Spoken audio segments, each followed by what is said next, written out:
tres tipos de ensayos triaxiales, los rápidos, que le dicen los no consolidados y no drenados, que me dan parámetros de resistencia en esfuerzos totales. Los parámetros de resistencia son el ángulo de fricción interna y la cohesión aparente. Este ensayo solo me los da en esfuerzos totales. El ensayo triaxial consolidado no drenado, o llamado CU, nos dan parámetros de resistencia en esfuerzos totales y esfuerzos efectivos. En el ensayo triaxial drenado, CD, también tenemos parámetros de resistencias en esfuerzos totales y esfuerzos efectivos. Bien, vamos a explicar un poquito cómo se da el ensayo triaxial UU. Cada ensayo triaxial se realiza en 3 especímenes y cada uno va a estar sometido a diferentes presiones de celda. Para el ensayo, en ejemplo, se usaron las presiones 1 kilogramo por centímetro cuadrado, 2 kilogramos por centímetro cuadrado y 4 kilogramos por centímetro cuadrado. No, esta es la manera de ejemplo, porque se pueden utilizar otras cargas también. Entonces, en el laboratorio vamos a preparar un espécimen compactado con una cierta energía de compactación y se le va a trabajar en el triaxial con una primera carga. Se prepara otro espécimen compactado con la misma energía de compactación y se va a trabajar con otra carga en el triaxial. Entonces son 3 especímenes que van a trabajar con diferentes cargas. Aquí está, se realiza la corrida y vamos a tener un cuadro de datos más o menos así, donde se va a medir en el equipo del triaxial la deformación, el esfuerzo desviador, el sigma sub 1, que son los esfuerzos máximos principales, el P, que son los esfuerzos de compresión medio, y el Q, que son los esfuerzos de cortes máximos. Para un primer espécimen vamos a tener un cuadro de datos parecido a este. Para el siguiente espécimen trabajado con otra carga, vamos a tener otro cuadro de datos similar al anterior. Y para el siguiente espécimen vamos a tener otro cuadro de datos similar al anterior. Con esos valores vamos a determinar nuestra relación esfuerzo-deformación para cada espécimen. Nuestras curvas de esfuerzo-deformación para cada espécimen. Con eso vamos a calcular, vamos a obtener los círculos de Moore, los famosos círculos de Moore, y en base a estos círculos de Moore es que vamos a determinar nuestros parámetros de resistencia, que son la cohesión y el ángulo de fricción interna. Estos parámetros no tienen que ver con la resistencia, o mejor dicho, tienen que ver con la resistencia al suelo, pero no tienen que ver con la cohesión ni la angularidad intrínseca del suelo, es decir, no están relacionados a la cohesión del suelo ni a la angularidad. Solamente miden el grado de resistencia, porque este valor va a variar. Si yo varío mi energía de compactación, este valor va a variar. Para un mismo suelo va a variar. Un mismo suelo lo compacto con otra energía de compactación y estos parámetros van a variar. Entonces no están relacionados por ende ni a la cohesión ni a la angularidad del suelo. Simplemente no representan los parámetros de resistencia del suelo a diferentes condiciones. En el ensayo de triaxial CU, se va a trabajar igual, se van a elaborar 3 especímenes, cada uno va a estar sometido a diferentes cargas o presión de celda, como se le llama, y de la misma forma se va a correr en el equipo triaxial, se va a obtener la deformación, el esfuerzo desviador, y aquí va a haber algo distinto, se va a calcular la presión de poros. ¿Por qué la presión de poros? Porque este suelo ya va a estar saturado, es decir, en el triaxial UU, como representa al estado de la presa cuando se ha terminado de construir y la presa no está llena, quiere decir que la presa está trabajando a una cierta humedad, que es la humedad de compactación, pero no es la humedad de saturación porque no está lleno. Entonces, en esas condiciones, se le somete al triaxial, se le hace la corrida y se obtienen los parámetros de resistencia. Mientras que en el triaxial CU, aquí ya el suelo está trabajando saturado, no es cuando la presa está llena. Entonces, los especímenes van a trabajar, su resistencia al corte va a tener que ser en condiciones saturadas. Es por eso que aquí se van a leer las presiones de poros en el equipo. Se van a obtener los esfuerzos efectivos, principal y mayor en efectivos. Para el espécimen 1 con una primera carga, para el espécimen 2 con una segunda carga y para el espécimen 3 con una tercera carga. Tenemos nuestro cuadro de datos Y con eso, de la misma forma, tenemos su relación esfuerzo-deformación, armamos nuestros círculos de Moore, los cuales nos van a dar nuestros parámetros de resistencia en presiones totales, en esfuerzos totales, y mediante el diagrama de Coupe vamos a obtener nuestros esfuerzos, nuestros parámetros de resistencia en esfuerzos efectivos, ¿no? En la cohesión efectiva y el ángulo de fricción efectiva. Entonces, aquí, y de la misma forma, algo similar se va a obtener para el triaxial CU, solo que en el CU se involucra ya lo que es la variación del volumen. Entonces, los suelos utilizados para núcleos de presas normalmente están constituidos por un alto porcentaje de arcilla. El comportamiento mecánico de estos suelos arcillosos después del proceso de compactación es variado, ¿no? O sea, como les había comentado, los parámetros de resistencia C y Φ van a variar si es que se varía el proceso de compactación. La energía de compactación que se le aplique tratando de obtener la mejor estabilidad y estanqueidad no siempre es la mayor que pueda soportar dicho suelo, ya que los suelos arcillosos pueden presentar comportamientos variados en condición seca y saturada, ¿no? Es decir, si yo llegué hasta un máximo de energía de compactación y me mejora mucho mi permeabilidad, pero en cuanto a resistencia, mis parámetros empiezan a bajar, entonces no necesariamente esa máxima energía de compactación me va a garantizar una máxima resistencia. Entonces, no siempre es la máxima energía, ¿no? Eso va a depender de la condición en la que se está trabajando. Es conveniente efectuar los ensayos necesarios y suficientes en el laboratorio a fin de que en base a los resultados obtenidos se defina la energía de compactación adecuada. O sea, no la puedo yo estimar a simple vista, ¿no? Se tienen que hacer varios ensayos de compactación en el laboratorio, analizar sus parámetros y en base a eso recién uno puede concluir cuál es la mejor energía de compactación para compactar mi material para la construcción de una estructura. El comportamiento físico-mecánico de una arcilla utilizada para la construcción del núcleo de una presa es variable con respecto a los incrementos de las energías de compactación, ¿no? Ya la habíamos visto. Las arcillas utilizadas para la construcción de núcleos presentan características particulares que afectan el proceso de compactación, modificando los parámetros C y Φ, que es cohesión aparente y ángulo de fricción interna respectivamente. Dentro de estas características están la naturaleza de estos suelos arcillosos, la alteración entre la fase sólida y líquida, el grado de saturación y el contenido de agua en la estructura del suelo. Bueno, eso sería todo. No sé si tienen alguna pregunta. Esa fue la presentación de esta tarde, compañeros. Si alguno tiene alguna duda o pregunta sobre el tema, puede hacerla ahora o por la bandeja de mensajes.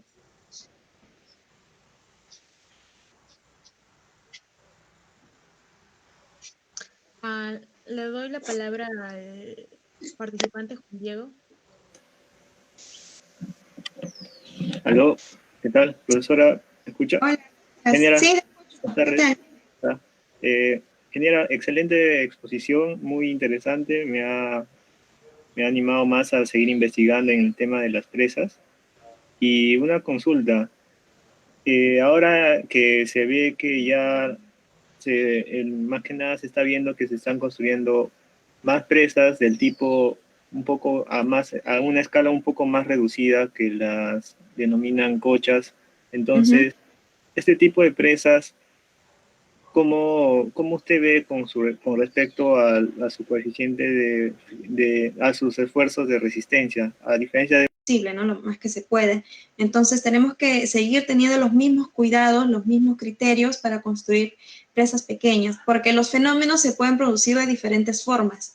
Entonces, si nosotros dejamos de dejar de lado estudiar algunos parámetros por pensar de que son estructuras pequeñas, entonces pueden caer en algún tipo de fallas y simplemente perjudicamos a las personas que vienen a ser beneficiarias de este proyecto, ¿no? Entonces se debería tener el mismo cuidado. En lo que sí se podría variar son en los esfuerzos que se vayan a tomar. Por ejemplo, voy a compartir. ¿Se puede ver la presentación? ¿Se puede ver la presentación? Sí, correcto. Continúe. Sí, señora. En lo que se podría variar en el laboratorio vendría a ser en la selección de estos esfuerzos. ¿Ya? Esos esfuerzos sí se escogen dependiendo de la magnitud del proyecto, de la estructura, de la magnitud de la estructura. Entonces, aquí se pueden variar, pero no en dejar de considerar los mismos procedimientos que se deberían hacer tanto para presas grandes o presas pequeñas. Esa es mi respuesta. ¿Otra pregunta?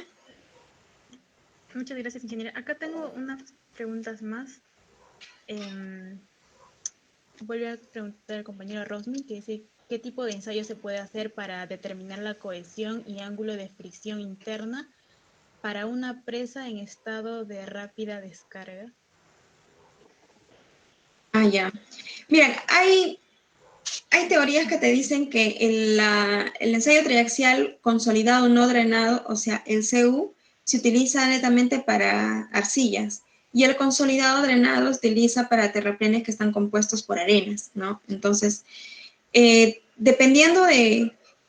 El vaciado rápido es cuando el suelo ya se ha vaciado, no hay, hay variación de volumen, la presión de poros ha variado, entonces se debería utilizar, a mi criterio, si estamos trabajando con una arcilla, un consolidado no drenado, un ensayo triaxial CU, porque la teoría te dice que esos ensayos se realizan para suelos arcillosos.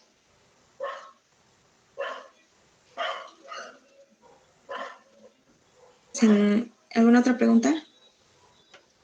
Si hemos respondido a la duda del compañero, pasamos a la siguiente pregunta.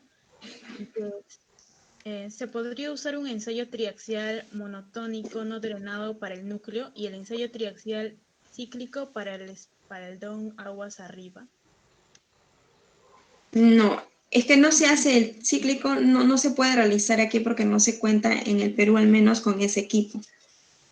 Entonces, el ensayo triaxial se utiliza, no se piensa en aguas arriba o aguas abajo, se realiza al material en sí, a toda la arcilla, a todo el material que va a conformar el núcleo de la presa.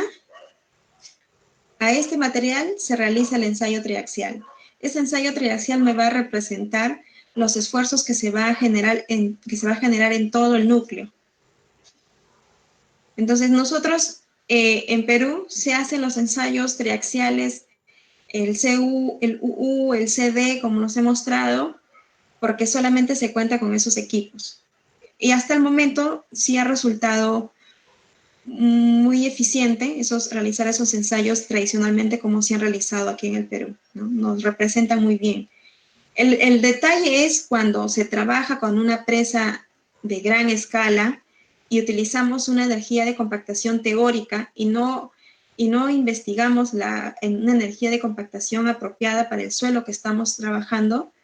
Entonces, ahí es el detalle. Si trabajamos con una energía de compactación teórica y esta es poca para el material que tenemos, entonces no va a ser una presa homogénea, sino va a ser un núcleo heterogéneo, el cual va a empezar a circular caudales de diferentes caudales a través del núcleo, no va a ser homogéneo, ¿no? Nosotros calculamos un solo caudal a través del núcleo porque consideramos que el núcleo es homogéneo y el flujo de agua va a ser el mismo a través de todo el núcleo.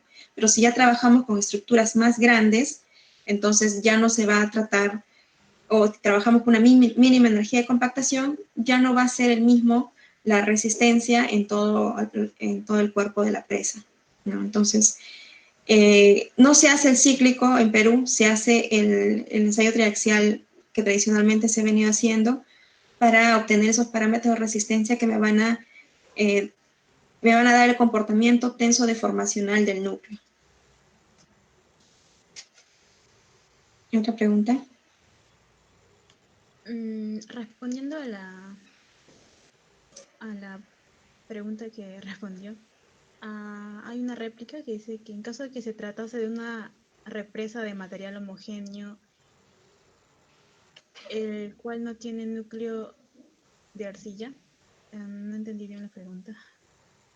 Tal vez el participante Goni podría preguntar por micrófono.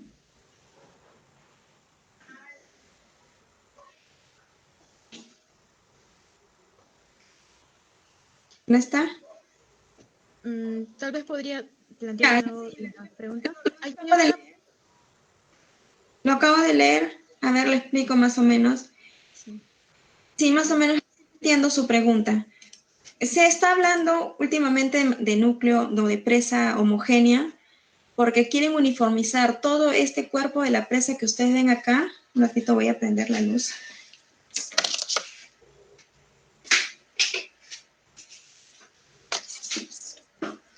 Ya. Normalmente les había dicho que una presa de tierra está compuesto por 3 estructuras, ¿no?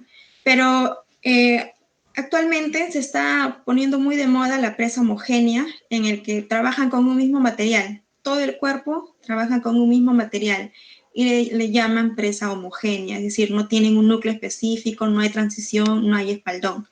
El detalle con esta presa es que de la misma forma que para el núcleo se tiene que garantizar una buena resistencia, porque vas a tener un peso de agua considerable, y tienes que garantizar la estanqueidad, es decir, minimizar la permeabilidad a través de esta presa. Entonces los ensayos que se realicen van a ser exactamente igual que en el núcleo, se va a tener que hacer con todo el material que va a conformar supuestamente la presa homogénea. No digo supuestamente porque dependiendo de la energía de compactación y dependiendo de la magnitud de la presa, es que se pueden considerar si es que los esfuerzos tenso-deformacional va a ser lo mismo en toda la estructura, ¿no? Puede variar si es que se garantiza la no variación de la densidad seca. Si no varía, si se mantiene uniforme la densidad en todo el cuerpo, entonces la resistencia van a ser la misma o los parámetros de resistencia van a ser los mismos en todo el cuerpo. Pero si ya se considera una estructura de mayor envergadura y no se considera una buena energía de compactación, entonces estos parámetros van a variar, van a ir variando y no se va a tener la misma resistencia en todo el cuerpo de la presa. ¿Otra pregunta?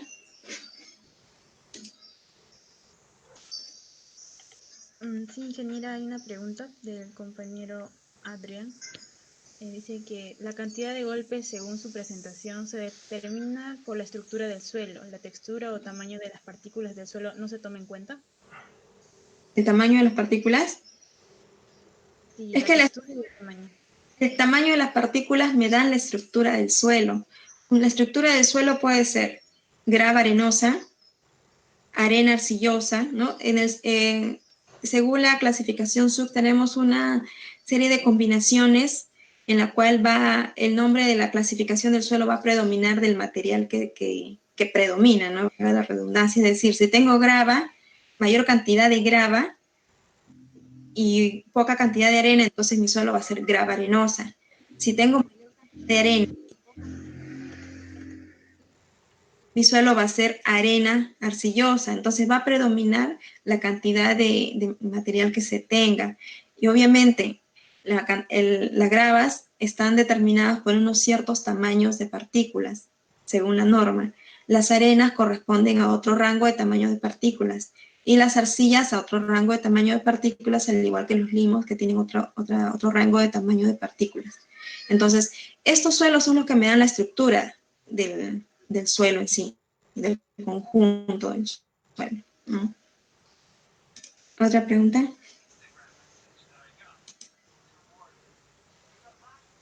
Sí, aquí hay otra pregunta del compañero Carlos Lazo Guamaní. Indica, dice, buenas tardes, ingeniera, una consulta. Si tengo que hacer un estudio de suelos para la construcción de una represa de tierra, ¿cuántos ensayos triaxiales? Del MIT. Vamos a responder unas 2 preguntas más para culminar con la presentación de hoy.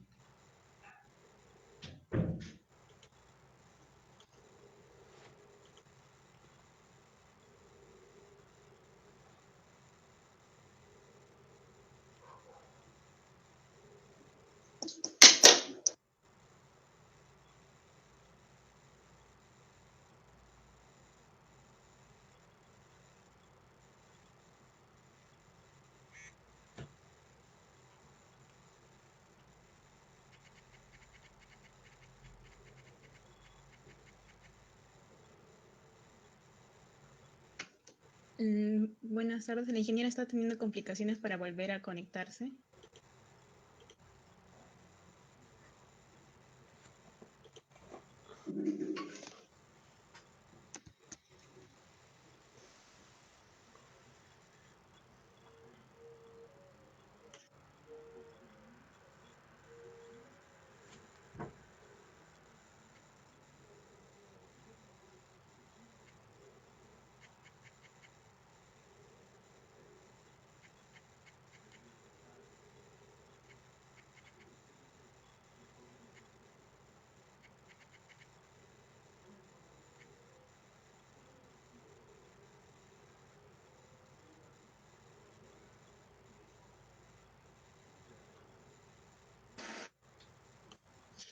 Pedimos disculpas de parte de la mesa. Está bien, hemos vuelto con la ingeniera. Buenas tardes, ingeniera. No se le escucha bien. No la escuchamos. Ahora, Sí, ahora sí. ya, genial.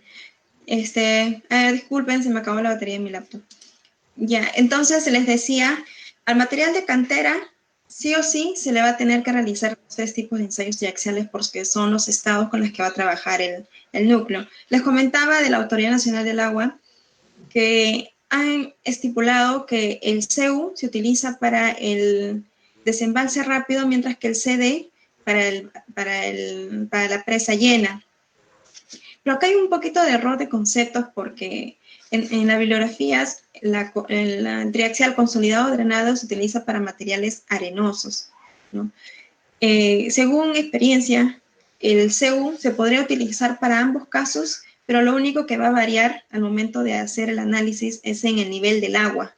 Tenemos un nivel del agua, según lo estipulado en el embalse lleno, y tenemos en el vaciado rápido un nivel de agua mínimo. Entonces, se podría utilizar el mismo triaxial CU para analizar los dos casos, pero con el nivel de agua en diferentes alturas, ¿no? Pero bueno, si la Autoridad Nacional del Agua te exige en los expedientes que utilices el CU y el CD, ni modo, hacerlo y a correrlo con esos parámetros. Entonces, en lo que sí haría hincapié es que si necesitas hacer o verificar que tu núcleo tenga menos permeabilidad y mayor resistencia, entonces habría que hacer varios ensayos de compactación, porque a la cantera se le hace un ensayo de compactación y con esos resultados se arman los triaxiales. Luego, si necesitas variarle la energía de compactación y obtener otra densidad seca y otra humedad, a partir de esos valores tendrías que analizar nuevos ensayos triaxiales. En realidad, los ensayos se encarecerían haciendo de esa forma, pero es que es la única manera de poder garantizar máxima resistencia y menos permeabilidad en el núcleo de la presa. Entonces, tendrías que hacer una compactación y 3 ensayos triaxiales para la cantera, ¿no? Aparte de los ensayos de caracterización. En los ensayos de corte directo, no sugiero hacerlos para una presa, pero sí tendrías que hacer otros ensayos, otra compactación y ensayo triaxial para lo que es la cimentación de la presa, para ver la capacidad portante del suelo en la que se va a construir la presa. Pero ya no se realizarían los 3 ensayos triaxiales, sino solamente un tipo de ensayo triaxial, que es el CU, porque la cimentación de la presa también va a estar saturada, ¿no? Entonces, los 3 triaxiales para el núcleo y un solo triaxial, que es el CU, para lo que es la cimentación de la presa. ¿Otra pregunta? Muy bien, continuamos con las preguntas. Tenemos la señorita Luz Angélica. Indica, ¿qué tan importante y necesario es hacer un ensayo de consolidación y en qué etapa de la construcción de la presa sería? Creo que también es importante saber este proceso antes del vaciado. Sí, el ensayo de consolidación es importante. Se realiza normalmente cuando las presas son de grandes alturas, porque se va a tener un peso considerable en las partes más bajas de las presas, ¿no?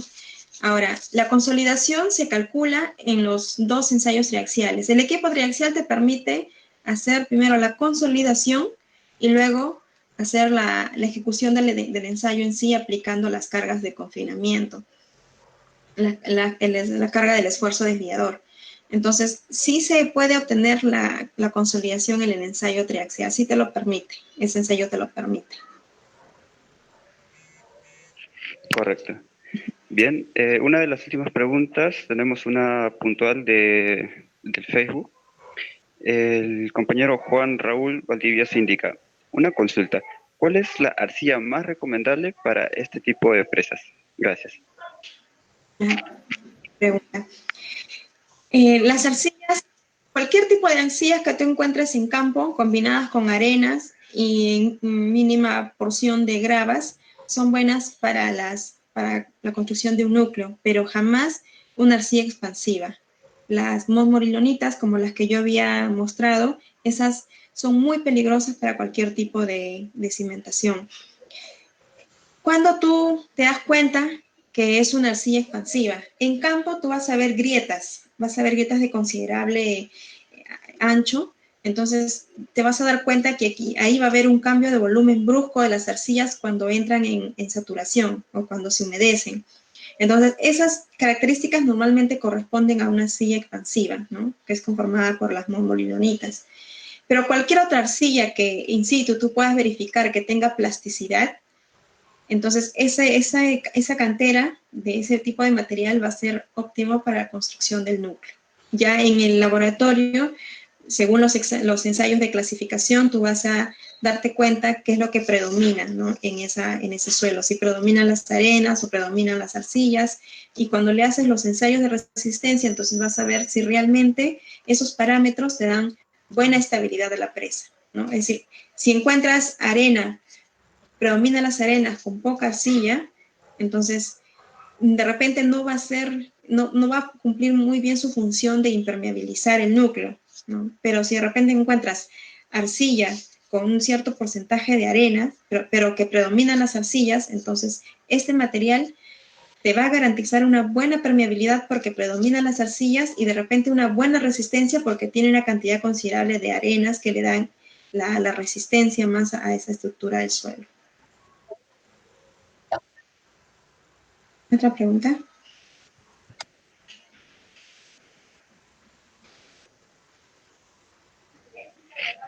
Muy bien, creo que eso es todo. Vamos culminando ya con la reunión. Si nadie más tiene alguna ronda de preguntas, no sé si está mi compañera Dayana aquí. No, muy bien. Entonces damos por terminado o culminado la reunión. Agradecemos a todos por la participación, igualmente a la ingeniera Liz Margot por su tiempo y por darnos esta excelente conferencia. Muy bien, chicos, nos vemos. Pueden revisar también la página de Facebook, en donde se estarán colgando posiblemente las diapositivas o se dará informe de dónde se estaría colgando la información. Bien, sería todo. Muchas gracias, ingeniera. Por el grupo. Muchas gracias.